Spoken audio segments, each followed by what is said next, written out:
mentioned, were they members of or associated with the government? Yes, well, one of them is a very key figure in security. He's a former military officer. He is someone that has had dealings with Jaish-e-Mohammed, one of the banned groups, with Maulana Azhar, who was in an Indian jail for decapitating 3 British tourists and 3 American tourists. And he also had dealings with Umar Sheikh, the man who murdered Osama bin Laden. Now, I know that having dealings with people does not necessarily mean direct evidence, but I also know that internal security has totally collapsed in Pakistan, and that internal security cannot collapse without there being some blind eye, if not collusion, being turned to the rise of the militants and militancy. Not only are our tribal areas out of our control, but even the beautiful valley of Swat is now under takeover by Islamists. So I would like to see a Pak-led police inquiry assisted by Scotland Yard or the FBI come in, use their forensic and scientific explanation to find out not only the perpetrators, but the financiers and the organizers of this heinous crime that killed 158 innocent people. Shock and disbelief. Former Pakistani Prime Minister Benazir Bhutto was shot dead as she was getting into her car after addressing a rally of her party supporters. She had been campaigning ahead of the elections due in January. The 54-year-old opposition leader was rushed to Rawalpindi General Hospital, where at 6:16 p.m. local time she was pronounced dead. The thing is, what the doctor and the surgeon told me and confirmed is that Benazir has been martyred.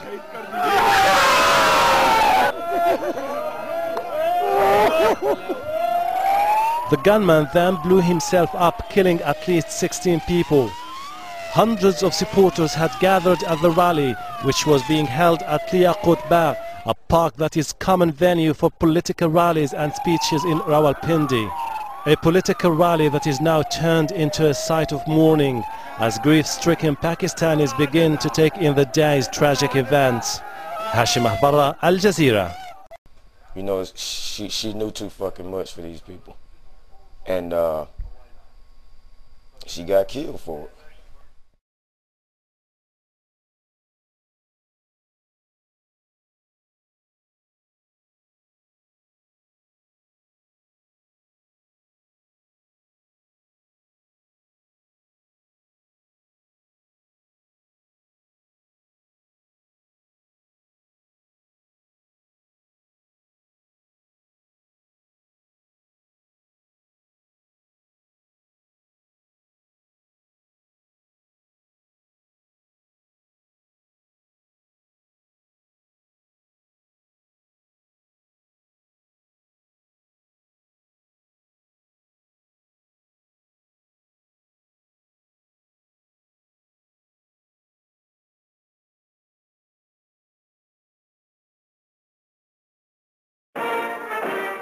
Everything seemed normal as the President's Secret Service bodyguards kept their ever-watchful eyes on the crowd.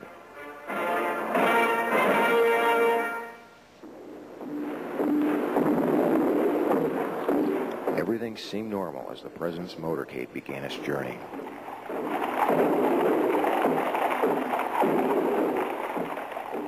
Everything seemed normal. That is, up until this instant. What took place is so odd that we're going to examine the scene 4 more times.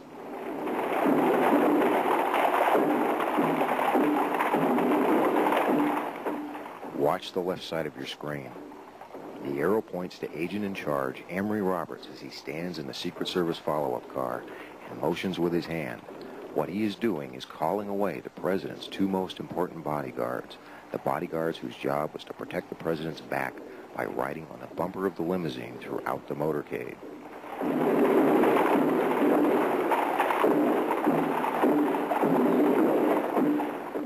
Watch again as he stands and orders the agents running at the rear of the President's car away. Watch the confusion inside the follow-up car that results.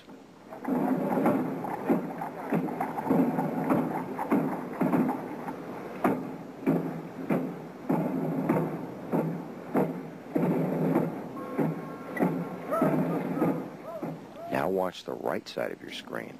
The arrow points to one of two agents whose job was to hop aboard the bumper and act as human shields. He's obviously perplexed. Watch as he shrugs his shoulders 3 times in dismay, each shrug more dramatic than the last.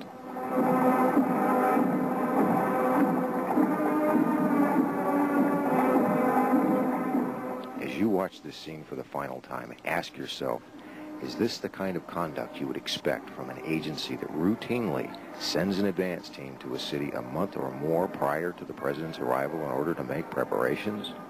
Now ask yourself if the assassination could have taken place at all had those men been on the bumper during the motorcade.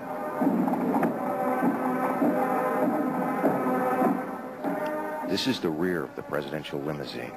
The back bumper is specially designed with a platform on both the right and left sides. There are also handrails on both sides of the trunk. This is where the agent should have been to provide the president even minimal security. The president, unaware of the treachery behind him and the danger waiting for him ahead, continued on to his death. You are about to see segments from 3 of at least 4 films shot in Dealey Plaza of the assassination. The 4th was confiscated by the FBI and has never been released for public viewing.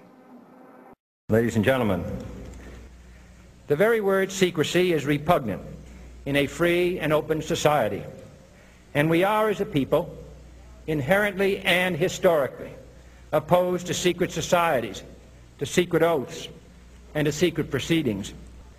For we are opposed around the world by a monolithic and ruthless conspiracy that relies primarily on covert means for expanding its sphere of influence, on infiltration instead of invasion, on subversion instead of elections, on intimidation instead of free choice. It is a system which has conscripted vast human and material resources into the building of a tightly knit, highly efficient machine that combines military, diplomatic, intelligence, economic, scientific, and political operations. Its preparations are concealed, not published. Its mistakes are buried, not headlined. Its dissenters are silenced, not praised. No expenditure is questioned, no secret is revealed. That is why the Athenian lawmaker Solon decreed it a crime for any citizen to shrink from controversy. I am asking your help in the tremendous task of informing and alerting the American people, confident that with your help, man will be what he was born to be, free and independent.